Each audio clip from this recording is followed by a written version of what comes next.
to the last reading for June 2026. How about that?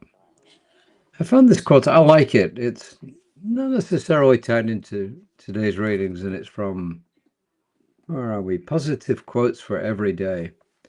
And it's actually from Vincent van Gogh, or Vincent van Gogh, if you prefer.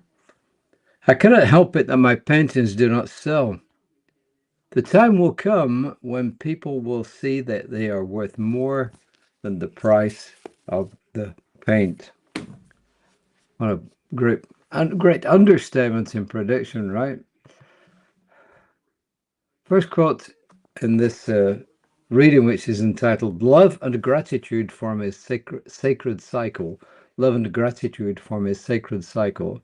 First quote is from Maya Angelou, who says, "Let gratitude be the pillow upon which you kneel to say your nightly prayer, and let faith be the bridge you build to overcome evil and welcome good." A great quote. Gratitude is one of the chief graces of human existence. Yep, and is crowned in heaven with the consciousness of unity. Ernest Holmes, Science of Mind textbook, page 49. And this is Reverend Soni, who says, today, I invite us to return our heart to gratitude, the fertile soil where love's presence deepens and grows richest. Gratitude and love form his sacred cycle. The more we give thanks, the more love is recognized in our life. The more love we acknowledge, the more reasons we find to give thanks. This harmony between gratitude and love nurtures a spiritual way of seeing, a peaceful orientation of heart that draws us into deeper communion with life, with others, and with spirit.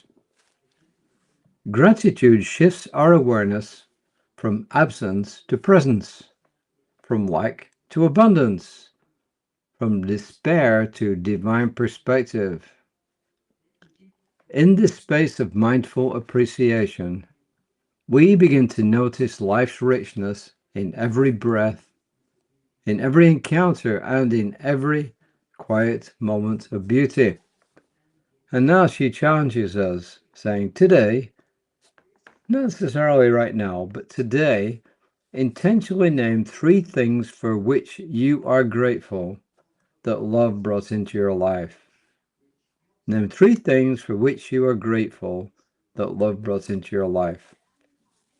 And she says, relationships that nourish your spirit, tender moments of connection, inner growth born from challenge, sacred lessons learned along the way.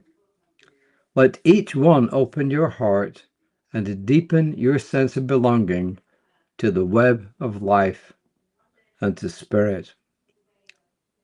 Gratitude is not merely polite acknowledgement. It is a deliberate spiritual posture that awakens joy, presence, and connection. Allow it to guide your perception today. Notice the small gifts easily overlooked.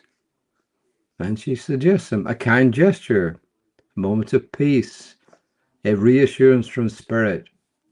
Let each remind you that love is with you in both the extraordinary and the ordinary moments. As we cultivate gratitude, our heart opens wider to love's blessings and to the sacred pulse of life. You know, in gratitude, in affirmative prayer, there are usually 5 steps. Some versions there are 7, but for this purpose, there's 5. And the next to the last step is gratitude. You acknowledge your oneness with the divine. You acknowledge that that brings with it your ability to use the divine, the universal subjective, to bring things about. And then you name what it is you want. And then you express gratitude, and then you release it for the universal subjective to do its thing. So, yeah, gratitude really and truly, I think it changes our life. But just think about it. If you were feeling miserable and then you just started thinking about, wow, I'm really grateful I saw that wonderful sunset. Or, wow, that was fantastic. That person just let me go in front of them at the store because they knew I was in a hurry. Or, oh, wow, I'm really grateful for the meal I just had. I am really grateful for the meal that I had not too long ago. Gratitude is a wonderful thing.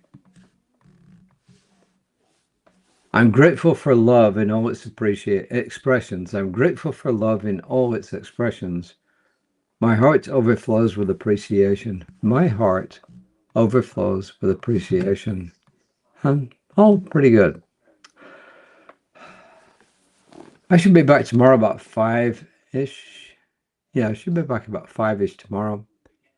My wonderful colleague, Reverend Lisa Ryan, will be back tomorrow at, let me see, 9:15 a.m. I'm thinking about what's going on tomorrow evening. 9:15 a.m. tomorrow morning, Reverend Lisa Ryan. 5 p.m. tomorrow evening should be me. Let's end with a deep breath of appreciation for everything that life has to offer.